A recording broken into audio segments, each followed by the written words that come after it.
Welcome to Messy Liberation. Let's get started. Welcome back Welcome back. to our regularly scheduled programming. Yeah.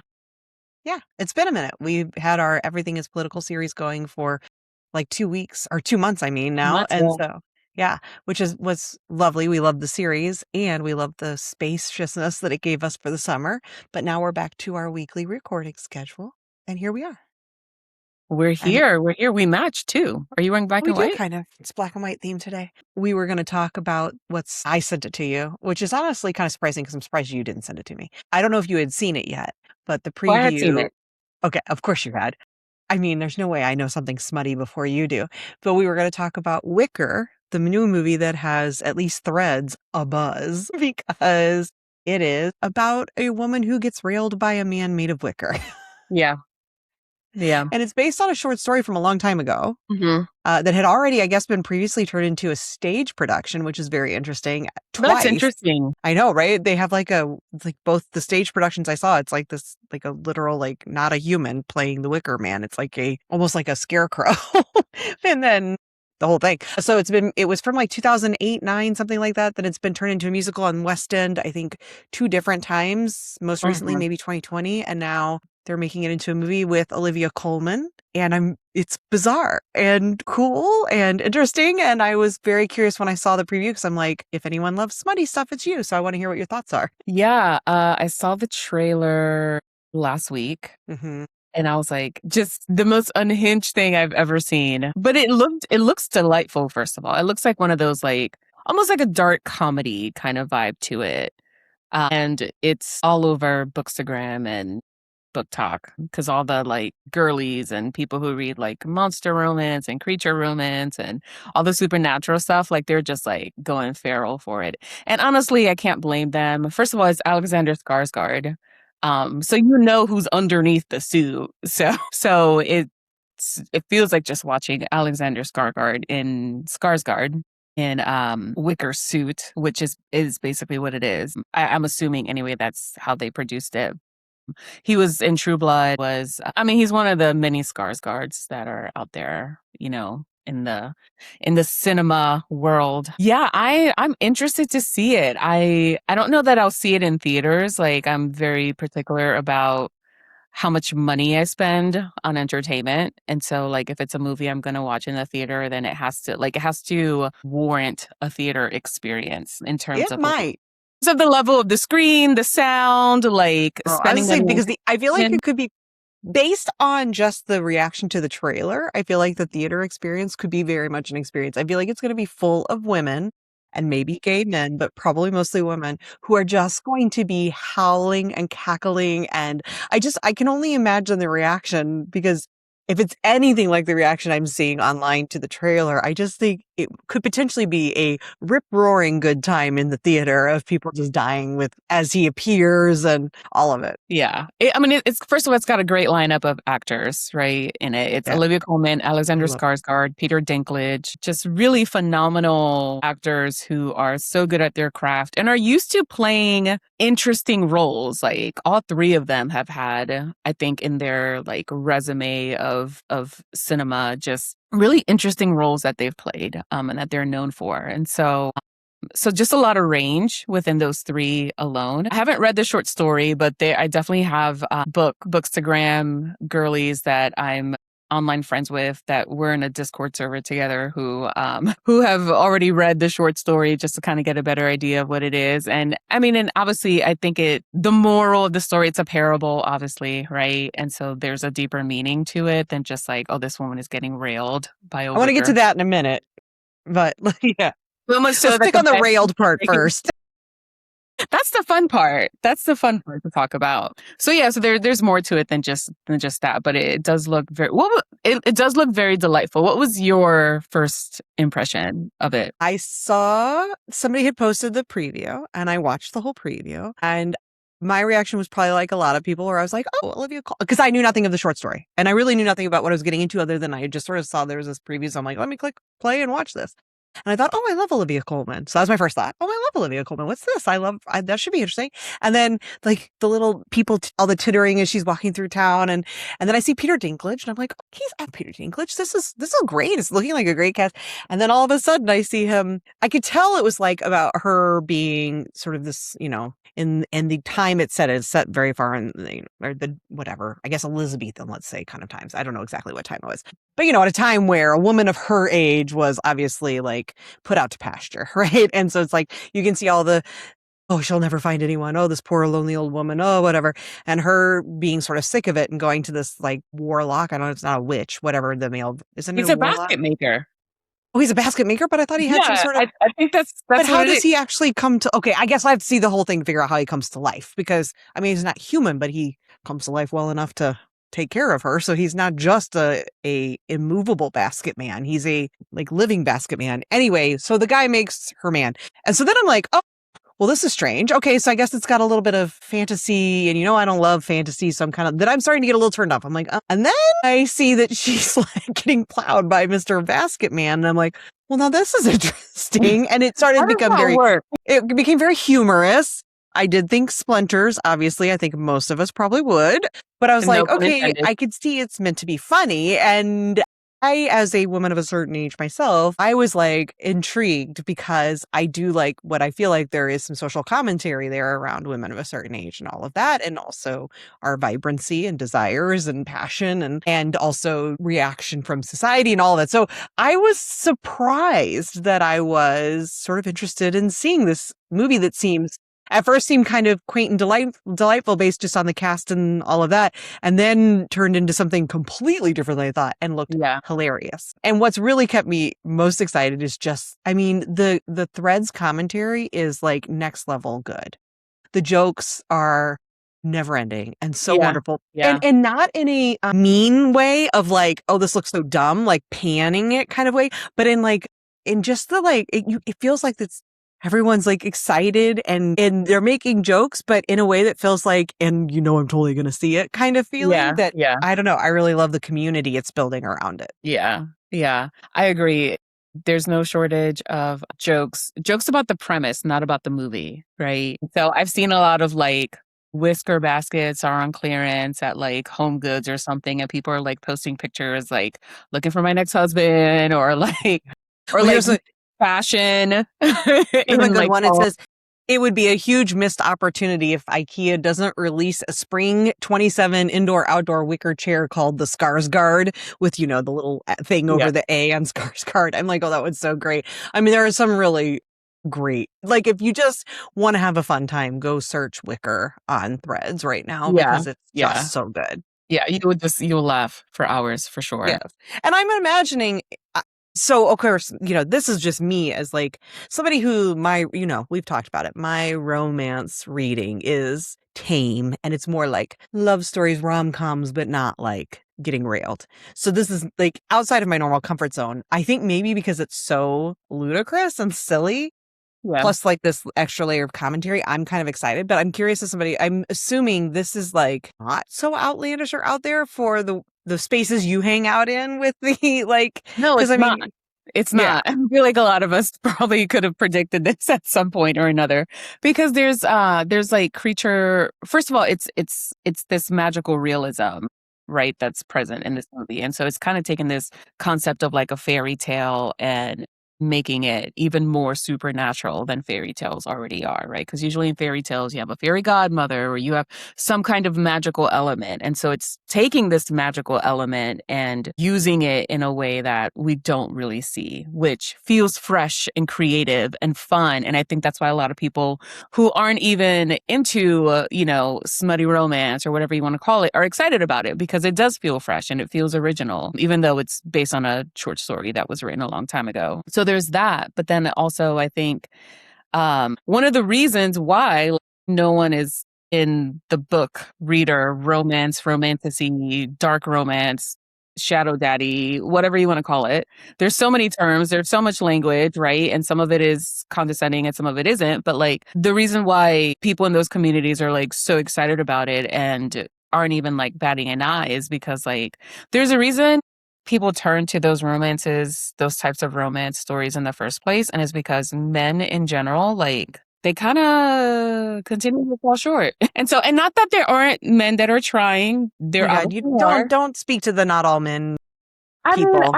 I don't want to call it that, right? But I do want to be like honest about like my Yeah, there perspective are. on the issue. And so it is all men until it's not all men, you know? Exactly.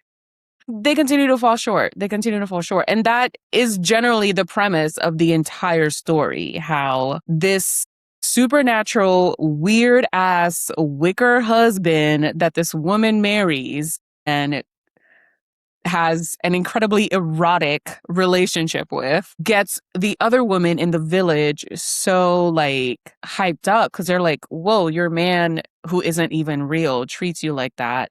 And that's so far from how my husband treats me that it becomes an issue for the women in the village because there's jealousy. And then it becomes an issue for the men because they're like, well, you're rallying our wives up. And now like they're expecting things of us that we don't want to commit to and we don't want to do. Like there's literally a scene in the trailer. I don't know if you caught this, where there's a wedding between a young couple and he's literally putting like a chain around her neck, like a collar, a metal collar around her neck. And after the wedding or after they get married, she's in the village and she's showing it off and she's like, oh, it belonged to my mother, right? And so like they're literally taking this idea of how marriage in a patriarchal society to a man shackles a woman to him.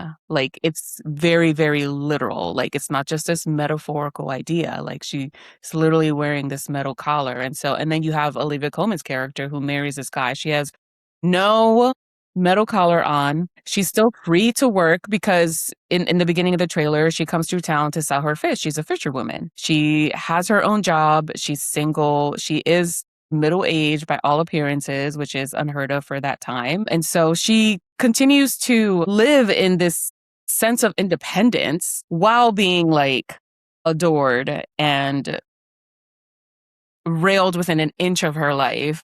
They break the bed. Literally break the bed. Like he puts her through the mattress. Yeah, like he has this fake man who's like so completely devoted to her while she's still able to live the life that she wants. And that becomes a problem for the people in the village. Well, and so now we're getting to where the reason I wanted to talk with you about this, or why I sent this as a possible topic for today, was one, because I just think it's fun. So there's the fun part of it. And I love all of that. And I love the way that like they are getting endless amounts of free publicity just because it's outlandish, because it's wild, because it's fun, because it's different. All those things you're saying, like they're getting all this publicity just from that. And that's huge. I mean, you can't buy what they're getting right now. So that's interesting in and of itself. But the bigger piece around, because it got me thinking about all this stuff around smut, around romance, and how romance is a category of books and even more sort of like smutty, quote unquote, romance. It's reaching like a level of interest and financial investment from people that I don't know that it's ever seen, even in the Harlequin days. And I think in those days it was treated differently than it is now too. And I just think the evolution of this type of content around like romance and quote unquote women's literature or whatever, that has previously, like you said, I think a bit derogatory, like there's been some really condescending ways people have looked at it. But I think some of that is changing. I mean, I think there's obviously still some of that. But I think just the way women are more unabashedly purchasing these books, sharing these books, talking about these books, like just so publicly. I mean, there are women creating bookstores that only sell this kind of book. Yeah. One just opened up like less than a mile from us. Yeah. I mean, it's a whole thing that has just been gaining momentum. And I thought it'd be interesting to talk about why. Like, what is it about that? What is it about those kinds of books and why now? And because I feel like this movie sort of speaks to a bit of that too. I think it's coming out at a perfect sort of time where it will be received in a way that I don't think it would have been received the same 10 years ago. Yeah. And I think the why of that is interesting.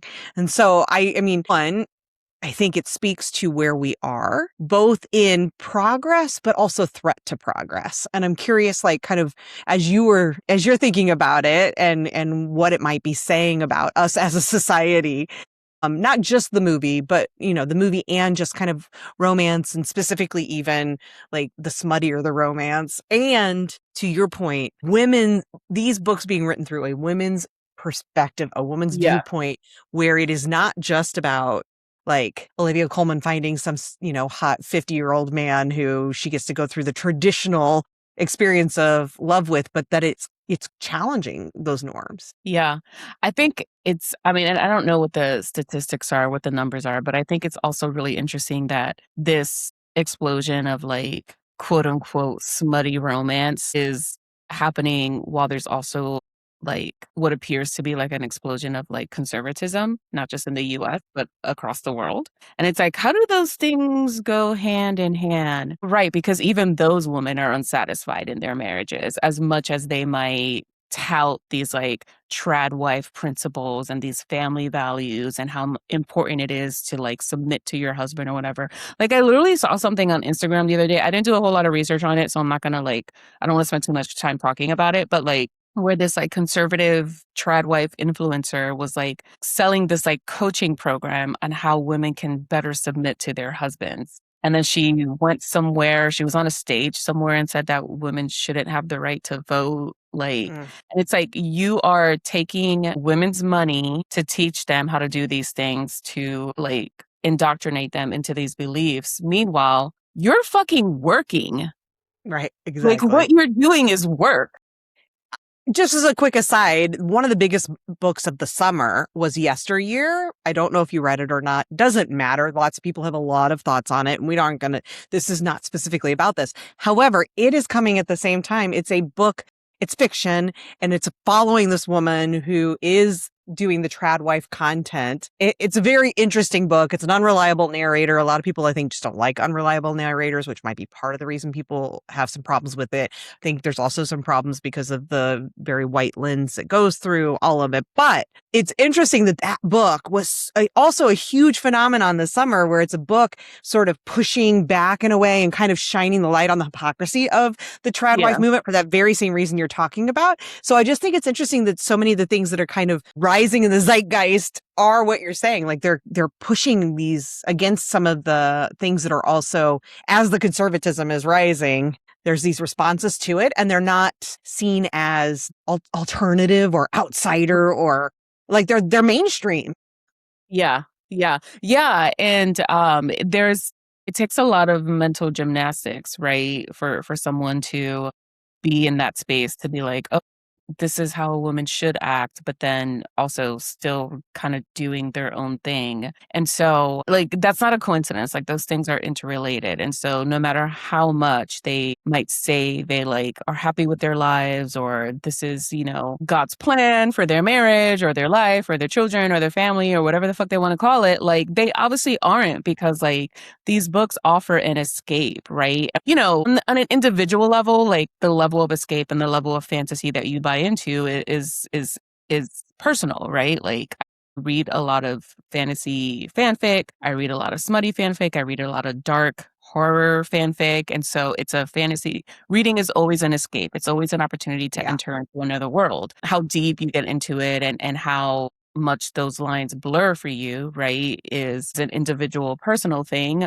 But the fact that it's so popular now, like those things, that means something. That's not like, that doesn't exist within a vacuum. It's like, oh, people just love to read that. No, that's not a neutral fact. Like it means something. And so, It's and not I know, happenstance. right. And like, I know like Nara Smith, like I don't know if you know who she is, but like she has been like creating like trad wife type content for years now, and she was a model, and she's married to a model, and he's like Mormon or something. They live out Utah or Arizona or somewhere, and she creates all this content about like taking 3 days to make cinnamon toast crunch for her kids from scratch. And it's like, okay, but who's filming you? Like you're getting money. Like she just went on the Call Her Daddy podcast to talk about how like, oh, I'm not a trad wife. I never said I was a trad wife, like whatever it was. And it's like, okay, but it was okay for you to like let yourself be labeled as a trad wife when it was like in the context of like a Trump campaign for presidency, conservative family values. But now it's like, but now you want to come and like assert your independence and talk about how you've been working this whole time. And it's like, it's a bait and switch for women. It's like selling everyday women something that they will never really be able to attain to, because the regular, degular mom down the street who has 3 kids, she can't take fucking 3 days to make Cinnamon Toast Crunch from scratch for her kids because it's healthier and because she loves them. You know what I mean? Like, it's so much bullshit. And so this idea that like women are buying into these stories of like perfect men, of men who are not necessarily human, but like perfectly and 100% devoted partners who are 100% devoted. That's not a coincidence. That's happening for a reason. Well, and I said, just for some statistics, because I looked them up really quickly, the last numbers that I could find were that the revenue from May of 22 to May of 2023, romance as a category had 52% growth in that period. And that's now several years old. And I don't think it's gotten any smaller. It's probably bigger. And it's now 1.44 billion in revenue a year, this category of books. And it is by far the one of all category books that has the biggest increases. And I think some of it has historically, I think. What's that? And it has historically always had like the biggest increases and like one of the most popular genres. Well, for sure, but I think it's the growth that it's been experiencing right now is like it's been rapid and high. And I think part of it is also just most romance. They're not all, because I saw one of the book publishers, their social media person, got in trouble for saying that not all romance books have to have a happy ending. And there was many people who were like, no, that's exactly what they have to have. And it would cause, then there's others who think it doesn't. Anyway, that there was drama there. But on the whole, romance is a category that tends to have a happy ending. And I think when you are living in such uncertain and dire times, I think it's easy to want to go for a book that has that promise of things work out in the end and there's a happy ending, versus reading thrillers or, horror books or things like that. So that piece makes sense. But I also think the other piece that's really interesting is, like you were saying, it's this backlash or reaction to patriarchy and, racism and all the things we're living through, capitalism, where it's like, stripping away of rights while at the same time heated rivalry. When we're having people questioning whether marriage equality needs to exist, and then you've got heated rivalry being like so huge, and not clearly the levels of success it has to go beyond just the people who you would associate as being people who would be interested in that content. Like, it's not just the LGBTQ community. It's not just the crazy liberals or whatever, right? Like, it's reaching across to people, because I think everyone, like so many people, we're living in a time when 30% of people are making decisions for the other 70% who are vehemently opposed to those decisions. And I feel like this kind of content is like, we're all just grasping for something that shows us some hope that our stories do matter, and that there is still like a world that could exist where our rights aren't all gone and where men aren't all pieces of shit, and that kind of thing, right? Yeah, for sure. I'm curious. I probably will read the short story at some point. I think it's interesting too that it, like, just going back to like this fairy tale aesthetic of the movie, because when the trailer first started and she was walking through the village, I felt like I was kind of watching an older version of Beauty and the Beast, because like it just reminded me of the opening scene of Belle like walking through the village and the townspeople kind of like friendly but also kind of condescending to her, because it's like, oh, Belle, she's so strange, like she always has something that's stuck in a book and she's always reading, and women shouldn't be reading, like it puts ideas in their heads. And like, that whole opening sequence where she, the townspeople are like singing and she's going through and getting like food and supplies and stuff. And so it reminded me of that. So this idea that like fairy tales in general, like, have always served as parables, as a way to share a lesson, to teach rather than to teach in a way that feels entertaining.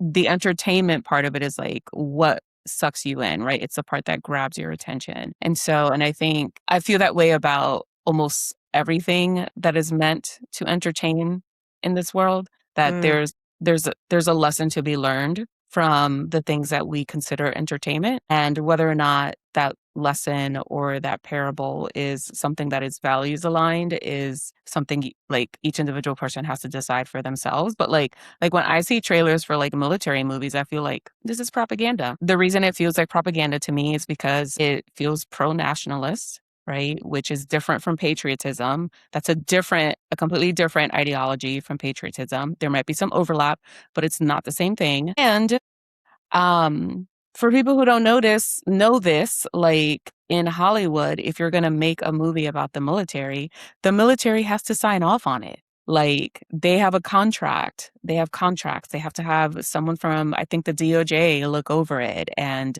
make notes on the script, right? And in exchange, Hollywood gets to use actual military equipment. Like that's the deal that they have. And so that's why I'm like, when I watch trailers for military movies, even some superhero movies, I'm just like, this is propaganda, because the military has an invested interest. They've literally put their hands in the making and producing of this piece of entertainment. And so when I watch Marvel movies, whenever that happens, I'm like, this is not a lesson for me right now. Like I actively have to shut that part of my brain off, because I know that what I am being shown is not an accurate depiction.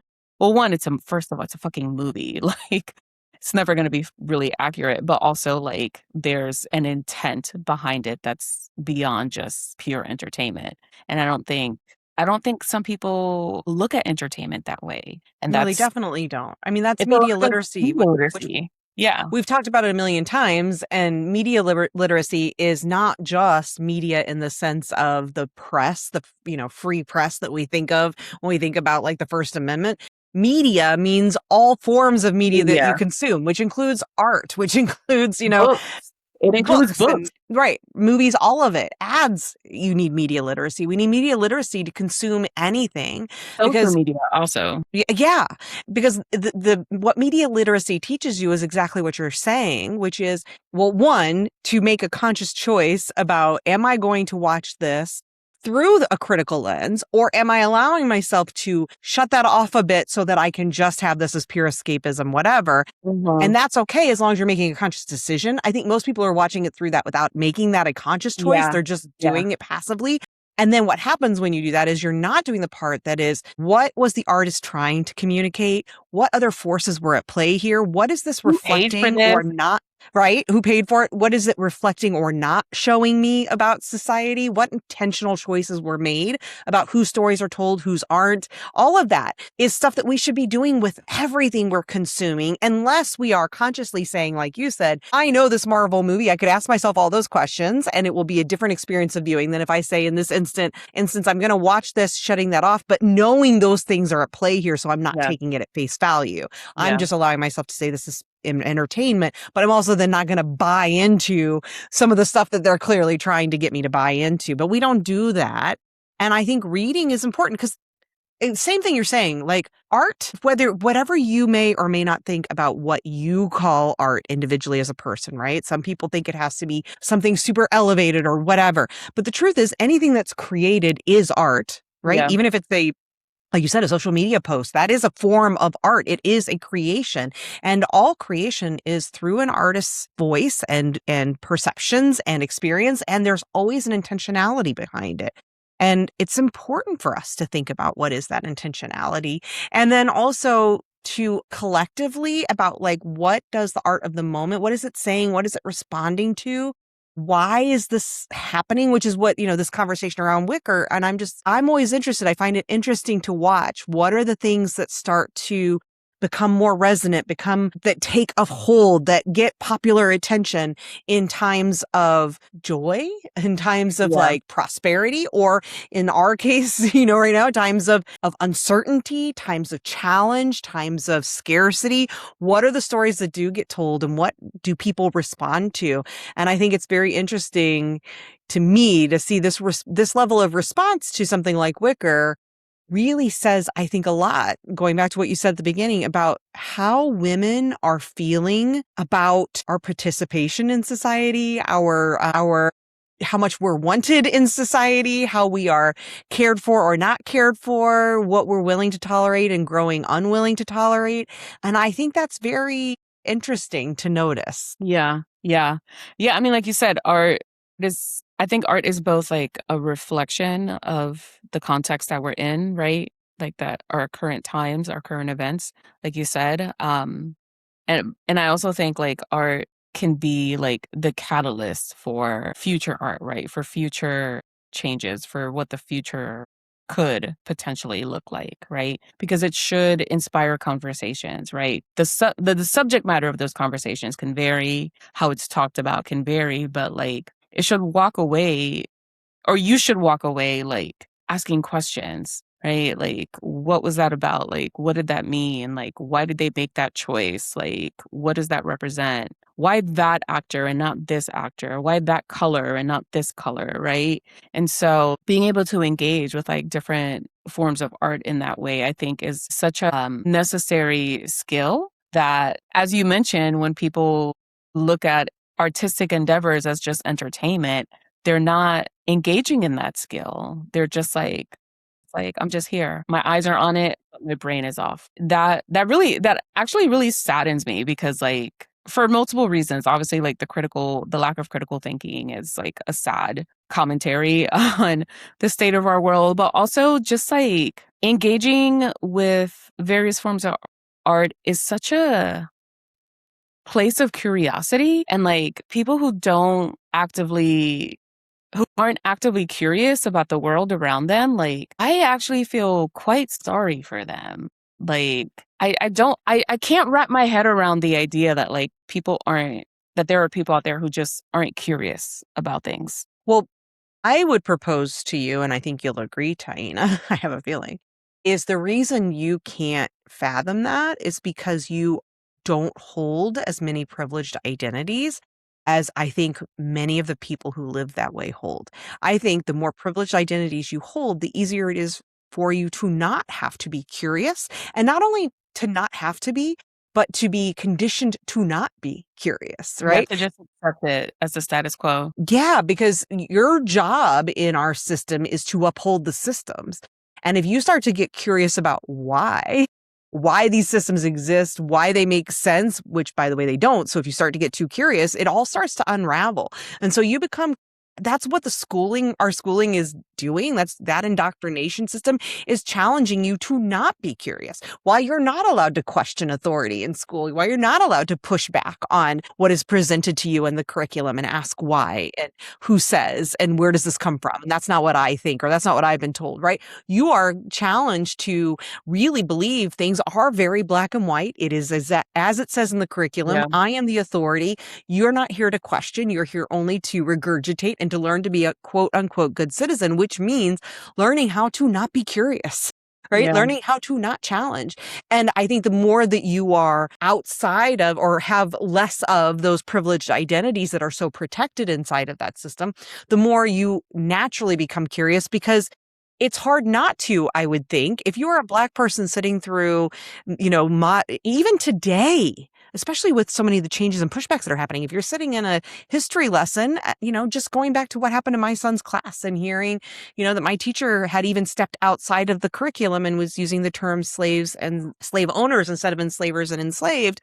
Like if you're a Black child sitting in her classroom, I think you're the only one who has that like lived experience to maybe question that, right? Yeah. To get curious about why. Why is it that I don't hear those terms being used at home, but I'm hearing them here? Or, whatever it is. Like, I just think that because of the lack of representation, because of your lived experience feeling so different from what's being presented, I think that you naturally, or you are forced into more curiosity than people who have privilege, where it's like, oh, well, that's easy for me to accept because that looks like the experience I've had. It's what I've always been told. So, Yeah. okay. You know what I Yeah. mean? So, Everything is yeah, as it should be. Yeah. yeah. Yeah. So I'm not Yeah. I surprised that definitely you're curious and Yeah. I definitely like see that. frustrated that others aren't. Yeah. Yeah. I think that's definitely a big part of it. I think it is. But I think also like curiosity is just fun to me. Well, Like yeah. asking questions and learning, like that's just fun to me. That's just one of the most interesting experiences ever to have as a human being. And like the fact that people just like, I feel like if I couldn't be curious about the world, I would feel like it would feel like I had cut a limb off of my body. Like well, you went to a liberal arts school too, right? I did For college. but I was already in my early 30s by then. Well, I'm just curious, but I mean, again, going back to lived experience, I think that, again, like the Octavia Butlers of the world to show us anything, it's that there is this, not inherent, because it's not born with, but it is a forced upon you, so whatever the opposite of inherent is, inherited, need, like a necessity to imagine something different, right? Like, and imagination and curiosity, like they're hand in hand, right? You can't be imaginative if you aren't curious about what's possible. So I think there's that, because I'm thinking for myself, I know that my liberal arts education, getting out of the traditional, school system and into a liberal arts college changed everything, because that was where curiosity was finally introduced, encouraged, right? Especially pursuing like an arts degree versus maybe what happens for folks who are doing more of a science degree, where things, again, I think can often be seen as more black and white. I don't know, because it wasn't my experience, so I shouldn't speak too much to what that system looks like. But certainly in a liberal arts school where you're pursuing an arts degree, I think that is like, for many people who have never been forced to or needed to or encouraged to be creative, be curious, imagine, that's the first time it starts to happen.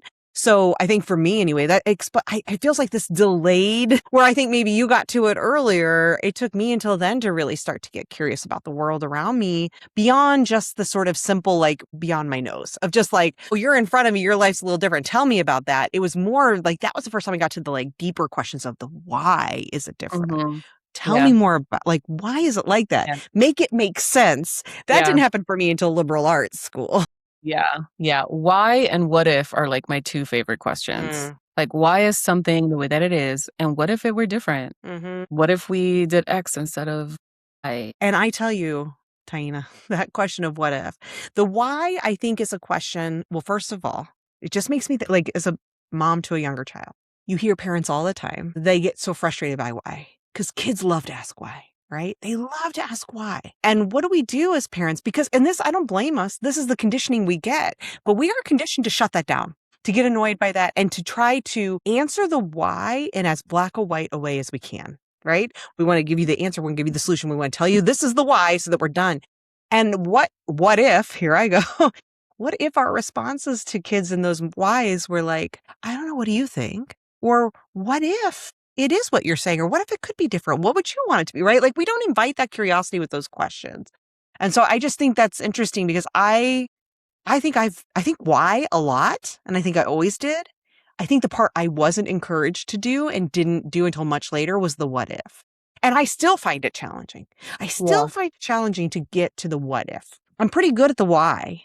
I love to examine that why, and I want answers, but I'm still challenged by what if. I'm challenged by what's possible. Yeah. And I just think in those formative years, and I really don't know what else I could blame it on, because I have parents who were educated, who were liberal arts educated, who, did their best to sort of be progressive and all of that. And still, my experience, I really feel like I was really stunted on the what ifs. And I don't think I'm naturally, like, I do think there's some nature and nurture, right? Because my brother just naturally was somebody who was more the like color outside the lines and the what if, and I wasn't. But I also think there's some degree of the good girl conditioning and other things that came into play that reinforced all of that. So it's really interesting to hear you say the what if, because I'm like, I love that too. And I'm still so challenged by what. Yeah. I mean, it's still challenging for me too. Like, I think as I've gotten older, there are a lot of things that I'm just like, oh, well, I just don't feel like it.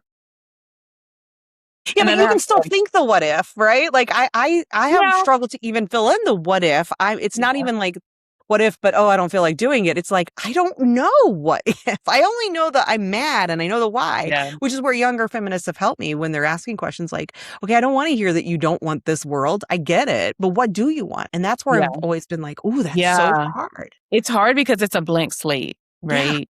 Like, where do you even start? But I meet people all the time who are really good at that. I'm getting better as I've had my world expanded, Yeah. but yeah, I still find it really challenging. And I hate that that's what our schooling does to us. Because I really do blame a lot of that on just being somebody raised in a red state in the Midwest and limited exposure to not to ask that. Yeah, and then the conditioning that just continue to reinforce it. Because I can tell you, my what if would have never been, well, let's just make a man out of Wicker. Never. But what if we did?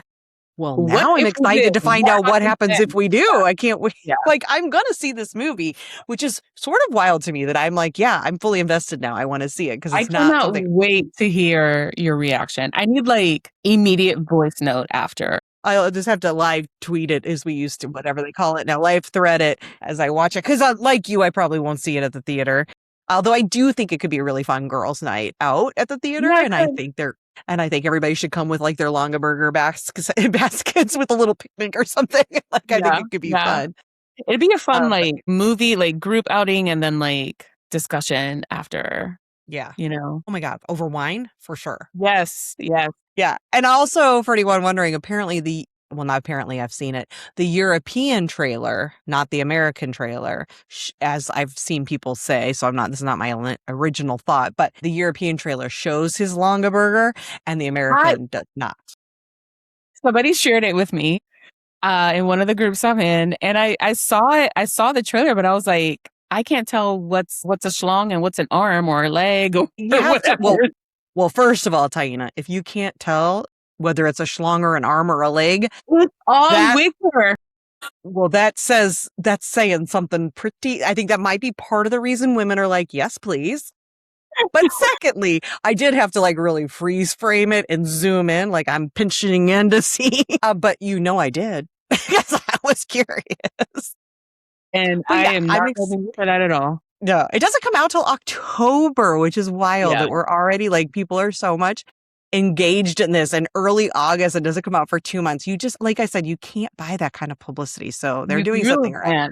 You really can't. I am excited to see what everyone wears, but particularly what Alexander Skarsgård wears. Yeah, he's a fashion guy. Premiere, because he is known to like just kind of like, he's a weird guy. Like he's just like, I don't even want to get into that. Yes, I think he's a very interesting guy. He seems like a very, very modern man who's at minimum in touch with his feminine side. And I love that about him. Whatever, maybe he's got skeletons in his closet that he's a real jerk, but what I've seen so far, he seems like, again, every man until no man. So I'm not one who will ever go out on a limb to defend any man. I'd be like, if you tell me he was a horrible person, I'd be like, okay, totally believe it. Sure. Yeah, but expecting it at some point. Yeah. And I love Olivia Colman, so I'm very excited about her in this too. I am curious. It's always interesting with these kinds of movies. First of all, it's British, right? Like most of the actors anyway seem to be largely British or European, which often those kinds of movies tend to be pretty white to begin with. Some of that is demographic makeup. Some of that's historical issues as well. And this is a period piece, but the preview did look very white. And I don't know yet, like, what that means for how I will feel about it or how others will feel about it. So that'll be interesting. But certainly, if not at the level of white supremacy issues, there definitely seems to be some good commentary that should come out of it around patriarchy issues. Yeah. So be interesting to see. Class for sure. Yeah. And sex. Well, we'll report back in October. I guess we will. Yeah, after we both have seen it, we can have a conversation about, this is the problem, though, I would say, about having this much hype 2 months early is it's going to be hard for it to deliver on what people are starting to seemingly want it to be. We'll see. Yeah, but we will see. All right, it was fun to get back and have a conversation with you again. Yeah, first conversation back and starting it off with a bang. Well played, my friend. Perfect place to end. Thanks for listening to Messy Liberation. Will you please take a moment to subscribe, rate, and review wherever you listen? Taking that moment to do that will really help us reach a wider audience. Thank you so much for your support and for listening today. Until next time.